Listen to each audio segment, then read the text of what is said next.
തദ്ദേശ സ്വയംഭരണ സ്ഥാപനങ്ങളിലേക്കുള്ള തിരഞ്ഞെടുപ്പിന് വേണ്ടിയുള്ള വോട്ടർ പട്ടികയിൽ നമ്മുടെ പേരുണ്ടോ എന്ന് കേന്ദ്ര election photo identity card number ഉപയോഗിച്ച് കണ്ടുപിടിക്കുന്നത് എങ്ങനെയാണെന്ന് നമുക്ക് നോക്കാം. അതിനുവേണ്ടി നമ്മുടെ മൊബൈൽ ഫോൺ അല്ലെങ്കിൽ ലാപ്ടോപ്പിൽ ഇൻ്റർനെറ്റ് കണക്റ്റഡ് ആയിട്ടുള്ളതിൽ sec.kerala.gov.in എന്ന സൈറ്റിൽ പ്രവേശിച്ച്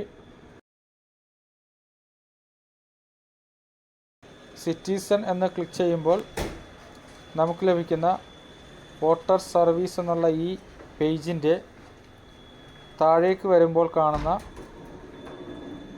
സെർച്ച് വോട്ടർ എന്നുള്ള ഈ മെനു ക്ലിക്ക് ചെയ്യുക.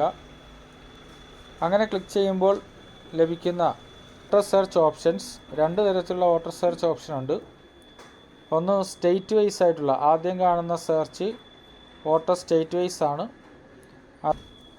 ഈ സ്റ്റേറ്റ് വൈസ് സെർച്ച് എന്നുള്ള ഈ മെനു ക്ലിക്ക് ചെയ്യുക.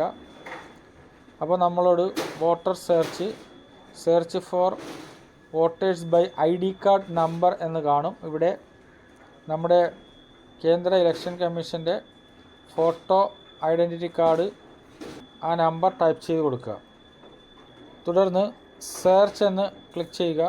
സെർച്ച് ക്ലിക്ക് ചെയ്യുമ്പോൾ താഴെ ഇങ്ങനെ നമ്മുടെ സീരിയൽ നമ്പർ, നമ്മുടെ ജില്ല, ലോക്കൽ ബോഡി, ഏത് വാർഡാണ് എന്നുള്ളത്, എവിടെയാണ് നമുക്ക് വോട്ട് ഉള്ളത്, പോളിംഗ് സ്റ്റേഷൻ എന്നിത്യാദി കാര്യങ്ങൾ നമുക്കിവിടെ കാണിച്ചു തരും. ഇത്തരത്തിൽ നമുക്ക് തദ്ദേശ സ്വയംഭരണ സ്ഥാപന തിരഞ്ഞെടുപ്പിന് വേണ്ടിയുള്ള വോട്ടർ പട്ടികയിൽ നമുക്ക് എവിടെയാണ് വോട്ട്, ഏത് വാർഡിലാണ്, വോട്ടർ പട്ടികയിൽ നമ്മുടെ സീരിയൽ നമ്പർ എത്രയാണ് എന്നൊക്കെ ഉള്ളത് നമുക്കിങ്ങനെ കാണിച്ചു തരുന്നതാണ്. ഓക്കെ.